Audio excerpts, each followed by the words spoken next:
So Dharma Day is the celebration of the first teachings that the Buddha gave, what's called the first turning of the wheel of the Dharma. And this happened just a couple of months after his enlightenment.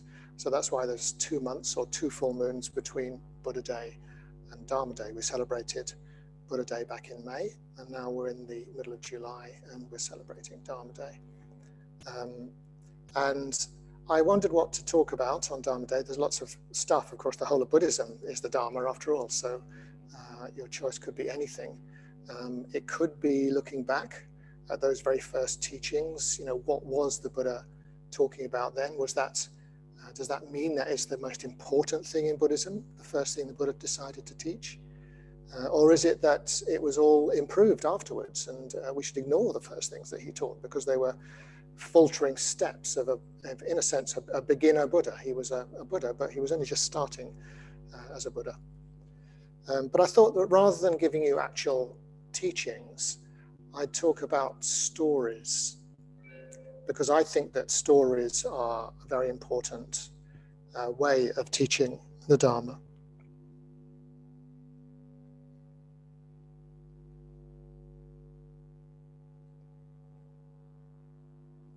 And so this is about expressing the Dharma through stories. And so I'm going to start very briefly with the Dharma Day story itself. You've got to imagine yourself into a sunny climate with rivers, with forests, with deserts in ancient India. And you've got to imagine in the hot season, the Buddha under the Bodhi tree by the river Naranjara gaining enlightenment.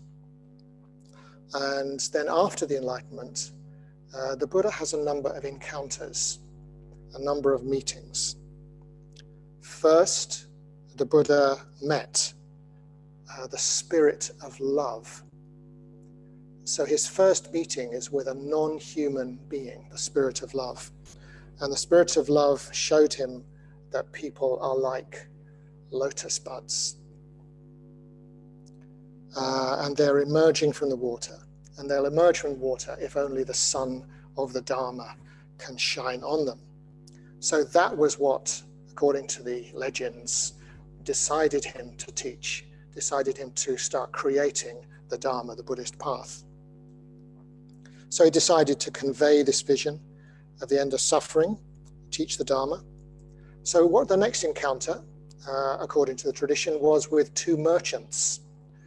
And these 2 merchants were dazzled by the brilliance of his enlightened face.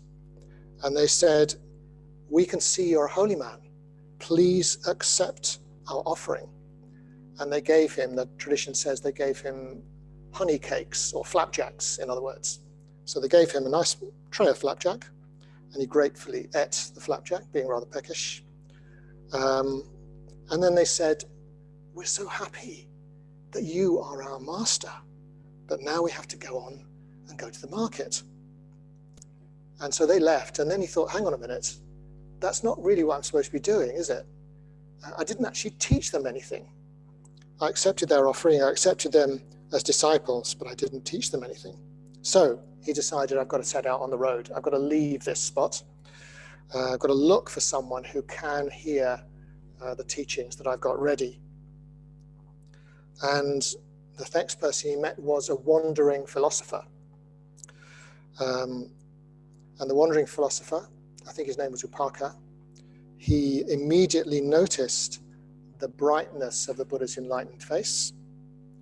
And he asked, "Who is your teacher?" And he asked, "What philosophy do you follow?" And the Buddha answered, "I've transcended everything.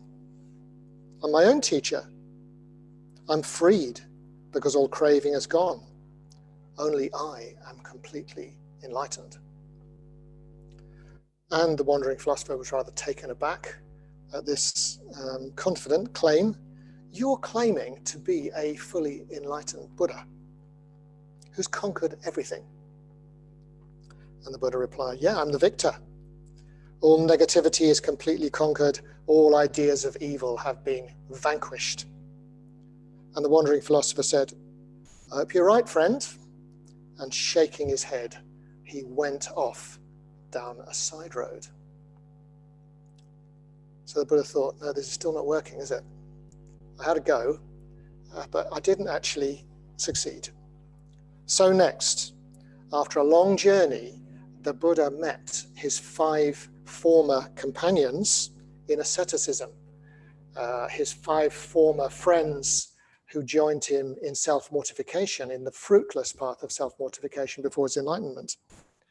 And seeing him coming, they agreed to shun him, to send him to Coventry, to ignore him, because he'd given up the path of fasting and self-mortification. But gradually, he persuaded them to listen to what he had to say. And at last, he had a receptive audience. And he said, don't punish yourself. Stop punishing yourself. Take the middle path. Don't just follow your desires. Take the middle path. He said there are 4 truths. First, much is wrong with this life, much is wrong with this world, and you need to see this clearly. Secondly, all that's wrong comes from craving for what you want. It comes from craving for something in particular, for some sort of identity.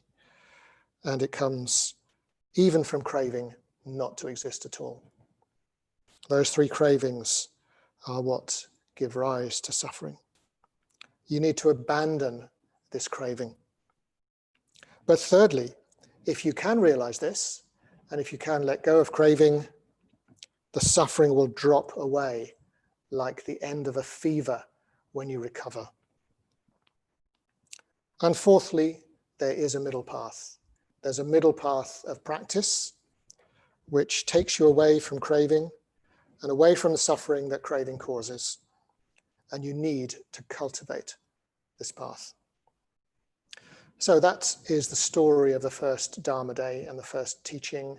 And it culminates, first of all, in Kondanya knows. Kondanya knows. Kondanya was the first to actually get it, to understand what the Buddha was talking about. And then this book is The Life of the Buddha by Nyanamoli, with all these teachings in them. And then the Buddha started developing the Dharma. He spent 3 months with the 5 ascetics, 5 former ascetics, developing what he was going to teach. And then he met more people. More people started to learn to practice, to meditate, and he sent them out throughout the world. He said, go for the benefit of the many folk and spread the Dharma, which is perfect in the beginning and in the middle and in the end, and encourage people to lead the spiritual life. So that's how the Dharma started, and that's the story of Dharma Day. So there's an interesting question as to whether this is factual or not. Did this all really happen? Do we know if it really happened? Or is it just a story? And what about stories? Is a story a good way to understand things? So there's a Buddhist beat poet, friend of Jack Kerouac and Allen Ginsberg, Gary Snyder, who I think is still alive. And he says, the world is made of stories. Good stories are hard to come by. And a good story that you can honestly call your own is an incredible gift. The stories are part of a bigger story that connects us all. The stories are part of a bigger story that connects us all. So I'd be interested to explore this, the use of stories in Buddhism and the use of facts in Buddhism, true facts. And how can you listen to a story? That's what I'm going to go into. How can you make use of a story? What you can look out for in a story, even looking at your own life as a story, and how the story and one's life can be a help or a hindrance. So expressing the Dharma through stories. What is it about stories? A good story is vivid. It's memorable. It's also open. It's not a closed thing. It doesn't have a definite meaning. So do these stories have any effect? Do they teach any lessons? Do they open any doors? So the Buddha or any other speakers in the old Buddhist sutras, in the texts, wants to convey the meaning or the significance of a new teaching, and they would use stories to do this very frequently. They would say, it's as if such and such, and they'd go off into a story. And the Buddhists tell stories, but it's a little bit different from the big stories that you get in the theistic religions, like in the Bible. And these stories are mainly to emphasize the role of God. But the Buddha would do things in a sense on a smaller scale. He would say things like, there was a foolish man. He was shot by a poisoned arrow, and he wanted to know who had shot the arrow and what the arrow was made of before he allowed the physician to pull it out. So that's the way he would use a story. And he would say, you're the same as this. You're asking all these questions. I want you to pull that arrow out. It's poisonous. Or he would say, the Dharma is a raft. It's a raft for ferrying people across the river. The river is the river of cyclic existence, of samsara, of suffering. And it goes across to the calm of nirvana. And he would go on to say, the raft of the Dharma is not a big story. It's not something to carry around on your back the whole time. It's not something for you to revere as a superstitious, holy item.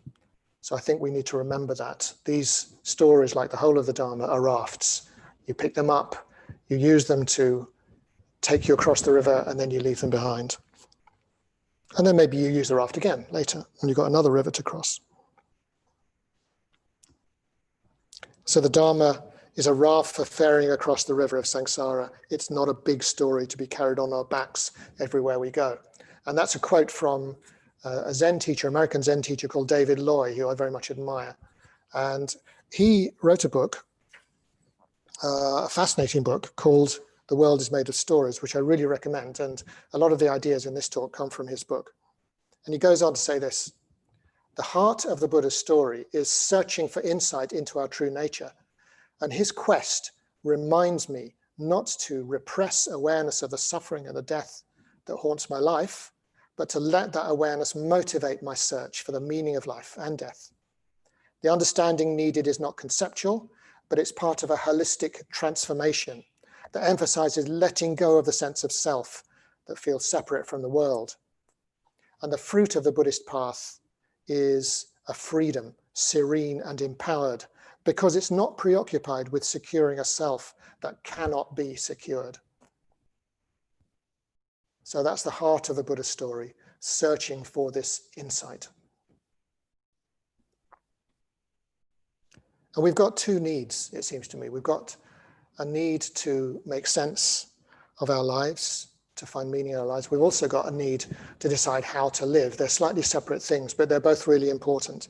And I think they're both illuminated by the use of stories, making sense of our lives, deciding how to live. And they coincide with fundamental aspects of the Buddhist path. I'll make that connection later on. And that's what the stories are trying to do. They're trying to help this process. But it still arises as a question. Are the stories true? Is the story of the first Dharma day, is that true? Maybe facts will be better if we just stuck with facts. If you've read Dickens' Hard Times, you'll know Thomas Gradgrind, the schoolmaster, who says, now what I want is facts. Teach these boys and girls nothing but facts. Facts are what are wanted in life. Plant nothing else and root out everything else. Stick to facts, sir. That's Thomas Gradgrind from Hard Times. And I think he gets this idea from a Scottish philosopher called David Hume, who says, does it contain any abstract reasoning containing quantity or number? No, it doesn't. Does it contain any experimental reasoning concerning matters of fact or existence? No, it doesn't. In that case, commit it to the flames, for it can concern nothing but sophistry and delusion.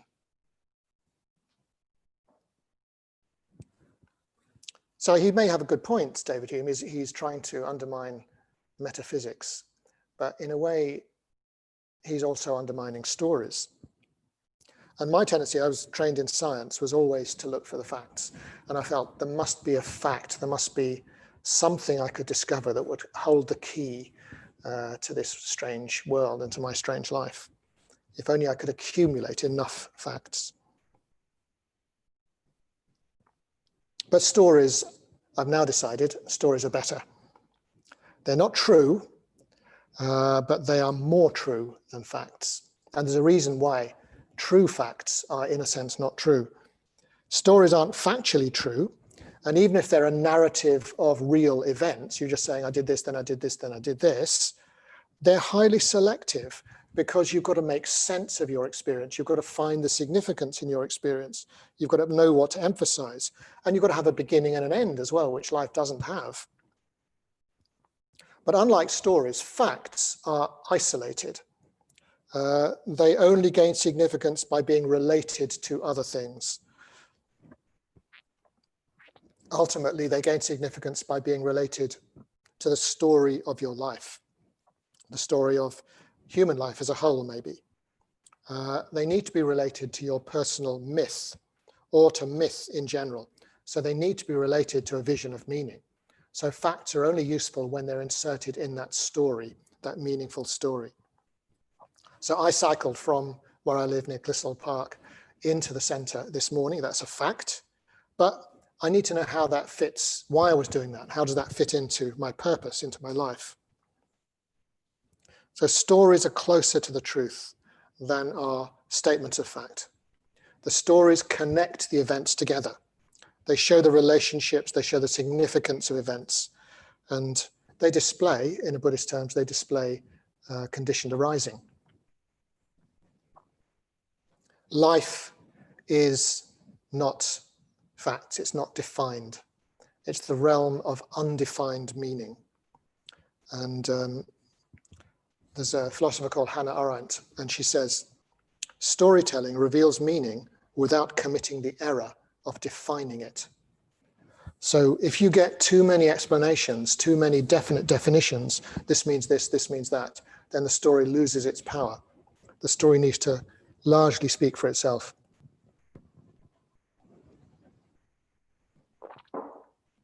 So it's best to tell the story. It's best to hear it over and over again in many forms until you understand it. It's best not to explain it. Having said that, little pointers can help, and I will be tempted, I'm sure, to give some pointers to some of these stories in this talk. So an example, one of my favorite examples from the Buddhist tradition is the Buddha's story of the ancient city. And this is a story that he tells in a sense of just, it was as if, my life was as if, he says, I was a traveler traveling through a forest along a mountain height who discovered an ancient road. I followed that road, overgrown though it was, through the jungle, and it arrived at an old, abandoned, glorious city, walled about with tanks and baths, sewage systems, paved roads, and beautiful ruined houses. So I went back to the ruler of that region, and I said, I found a city. I found a path to that city. Sire, let us restore that city. So it's a very powerful story to use. So if you learn something, you're not just learning a list of unconnected facts. You're having to discover what's really important. You're having to listen to that story. You may say the road represents the Eightfold Path, the city represents enlightenment, but even that may tie it down a bit too much. You need to engage your imagination. The French writer and aviator Saint-Exupéry, he says, a rock pile ceases to be a rock pile once one imagines it to be a cathedral. So you know that rock is going to be building a cathedral, and now it's no longer the same as it was before, even though you've not yet touched it. And a poet, I think he's a poet, Thomas Berry, there's another quote, everything tells the story of the universe. The winds tell the story. Literally, not just imaginatively. The story has its imprint everywhere. And that's why it's so important to know the story. If you don't know the story, in a sense, you don't know yourself and you don't know anything. And another poet, William Stafford. So the world happens twice. Once, what we see it as. Second, it legends itself deep the way it is. The world happens twice. Once, what we see it as. Second, it legends itself deep the way it is. It's William Stafford. So how do you listen to a story? How do you get the most benefit from a story? And I think one way to do this is to recall, if you can, what it was like when you were a small child and you wanted to hear that same story over and over again. Why did you already knew the story. Why did you want to hear it again? Why were you so thrilled? Why was it so vivid? Why was it so terrifying? The horror of the bloody, the fatal, the ghostly parts of the story, or the relief when the hero survives and when she or he ends up on top, victorious. So listen to the story as if you're a child. Postpone your critical faculties. Postpone your critical faculties until you're having to make a decision. If you're making a decision about where to go next, what to do next, then you need your critical faculties, but not when you're engaging imaginatively with a story. Mahayana Sutras. If you've ever tried to read these amazing later Buddhist texts, there are two ways to read them.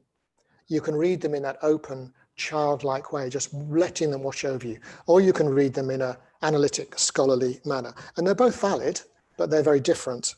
So notice your responses. Some responses may be interesting, but they're beside the point. Asking of a sutra whether it's historically accurate, whether it's sensible behavior to do this, it may be you realize that's not really imaginatively engaging with what it's trying to tell me. It's not trying to tell me something literal. And some Buddhist stories are really fantastical in the best sense. And when in luck, you can really get involved with the characters in the stories. It's as if those characters correspond to characters in the depth of your own mind. They're parts of yourself. And they also help you to understand other people, especially those who have particular roles in relation to you. And they can also help you to understand different parts of your life, to come to terms with difficult parts of your life. Sangharakshita says, take the Mahayana Sutras as literature or as poetry, and perhaps consider your favorite literature and poetry as if it was Mahayana Sutras. Narrative, a story, is consecutive. There's one event that follows another. The story doesn't necessarily explain the connections, why one event follows another, but it lets you learn what those connections are for yourself. So, for example, there may be qualities that emerge for the hero of skill or cunning, goodness, simplicity, self-sacrifice, and the story will show how these qualities lead to fame, or they lead to honor, riches, or they lead to happily ever after. And that's what it's trying to convey to you.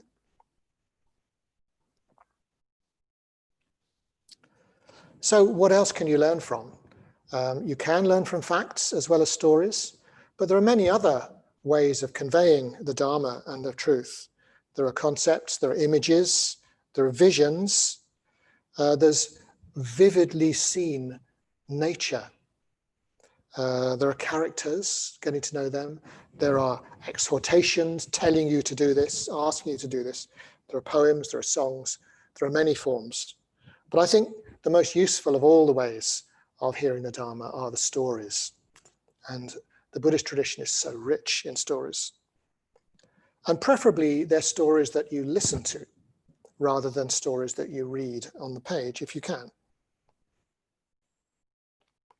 Reading is okay, but that's second best to listening. And then what about, say, films and TV drama? I was thinking about this. Is TV drama? That's stories, isn't it? But there's a problem with it. It's not so good because it's a one-off. It's not like, unless you, I suppose you can actually nowadays watch it over and over again.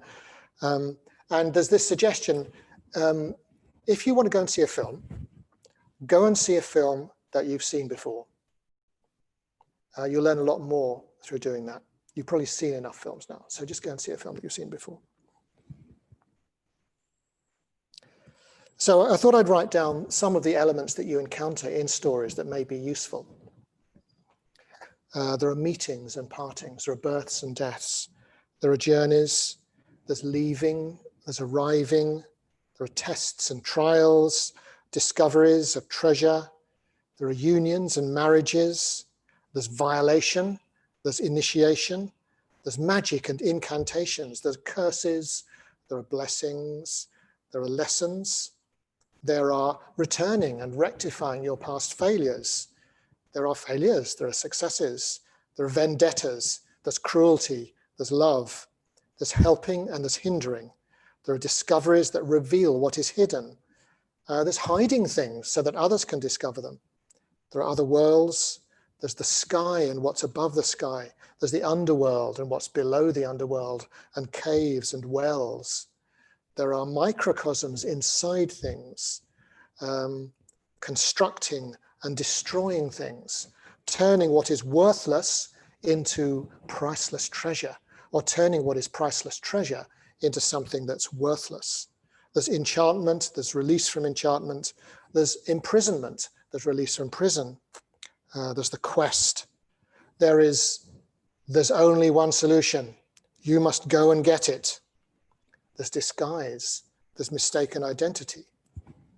And in particular, I don't know where I got this from, but there are 7 particular features of stories that it's always worth looking out for and to find in your own life. There's the hero in the story. Yeah. Then there's the great terror in the story. What's that in your life?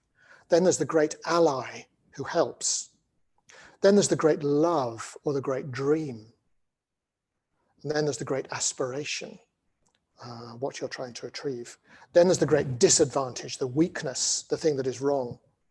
And then there's the great hidden quality that emerges later. So those are 7 interesting features to look out for, not just in stories, but in your own life. The hero, the terror, the ally, the love, the aspiration, the disadvantage, and the hidden quality. So your own life, I think, can be illuminated by seeing it as a story. And we can tell stories to explain ourselves, as well as tapping into the great stories of our culture. We can tell a life story, and that's a great thing to do. If you've got somebody who's patient and friendly, sit down and tell your life story to them and listen to theirs.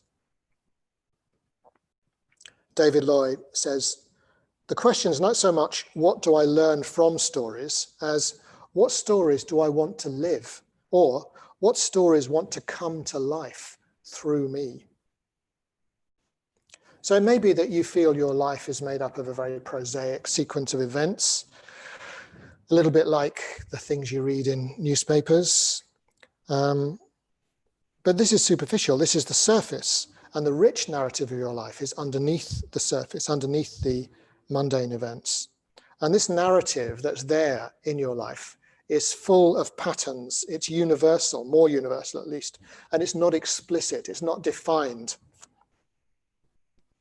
Our lives are not a set of facts, one after the other. Facts are like the souvenirs that you bring back from your holiday, and you put them in a glass case in the corner of the room, and there they sit.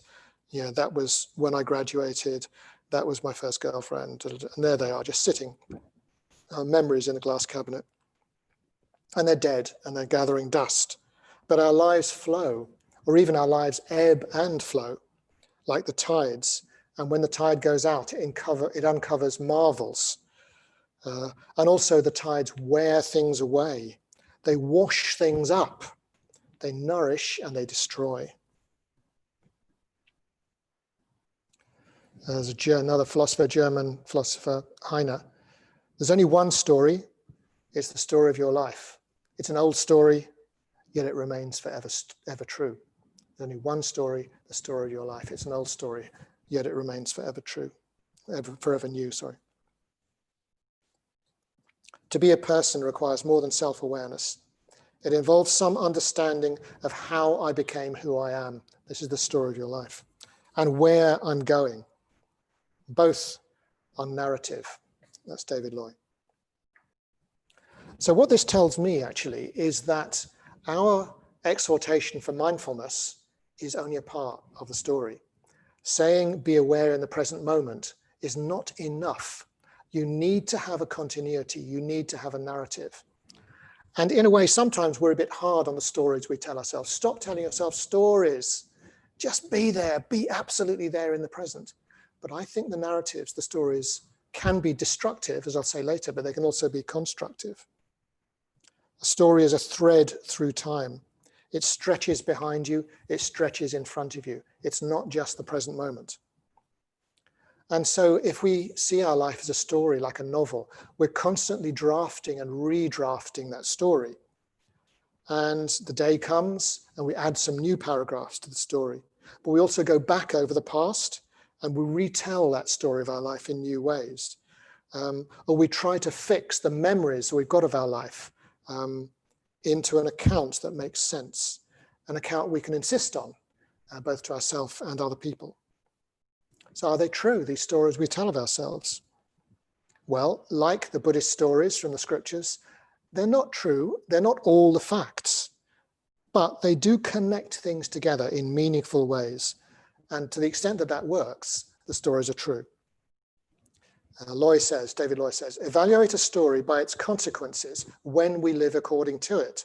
The most important criterion for Buddhism is whether a story promotes awakening. So this is how you tell whether a story works. And this is a fundamental Buddhist teaching coming in here, which is very useful. The teaching says you should always assess something by its consequences. Look at what effect it has, what it actually does for you. And that's the way you need to assess the stories that you tell. What happens if you live according to that story? Does it promote awakening? What happens if you tell a story of yourself as powerless or as unloved? What happens if you tell a story that highlights the potential contributions that you could make to the world? They're different kinds of story. Now, I know there's a danger in this. You might just be thinking it's just positive self-affirmation. Every day, in every way, I'm getting better and better. I can't remember who said that, but that's one of those self-affirmation things. Or Dr. Pangloss in Voltaire's Candide, who's saying everything is for the best in the best of all possible worlds. So it's not just a question of optimism, of telling yourself an optimistic story. Everything's wonderful, everything's going to be great. And maybe that's not true. And a part of you will rebel against that sort of pious exaggeration. But the consequences of a misleading story are destructive. We need to tell the truth, but the truth isn't just a complete set of facts. You can't do that. It means you've got to make valid connections. So we've got these two kinds of story that we tell ourselves, those that are open and creative and have beneficial consequences, and secondly, those that are closed and narrow with destructive consequences.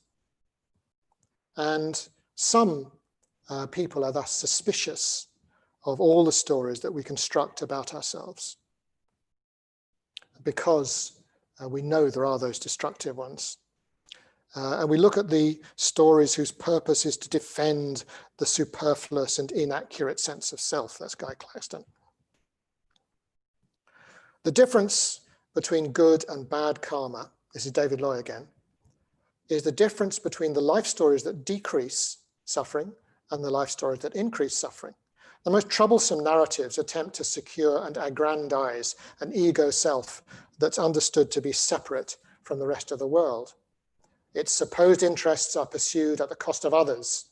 And these efforts boomerang because such a discrete self is delusory.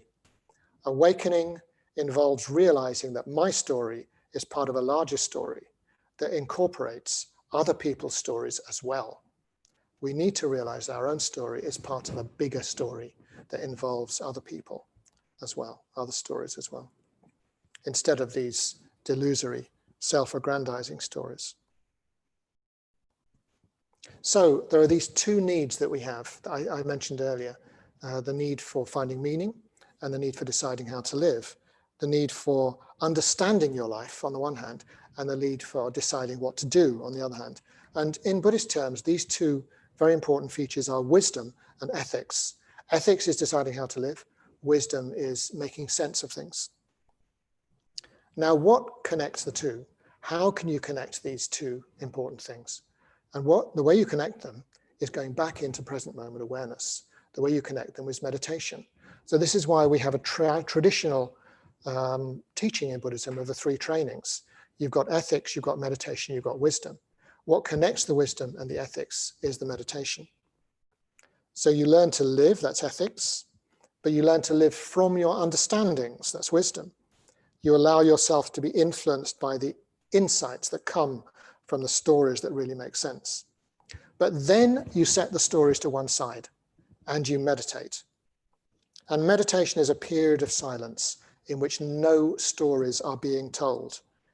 And then you go back, you listen again to the old stories. You go back again and watch the same film, whether it's the story of your life and your experience, or the traditional stories from your culture, or whether it's the sutras. And then through listening again, more wisdom comes through. And out of that, a purer ethics, a purer way of living can come. So we go round and round this cycle of the three trainings: ethics, meditation, wisdom. And I said that in meditation, there's no story at all. In direct awareness, there's no story at all. Is that the aim of Buddhism? To be present with no story? To switch off the storytelling process completely? To put all the stories to sleep? Or is it to make a choice of better stories? And I'd like to leave that with you to decide. Do you want to end all stories? Do you want to make a choice of better stories? So at the beginning, I quoted Gary Snyder, the beat poet. The world is made of stories. Good stories are hard to come by. And a good story that you can honestly call your own is an incredible gift. But the stories are part of a bigger story that connects us all. And that's the story that we are celebrating today, the story of Dharma Day, the story of the first teachings of the Dharma. And if you stay for after lunch, we'll listen to some of those stories from the old texts.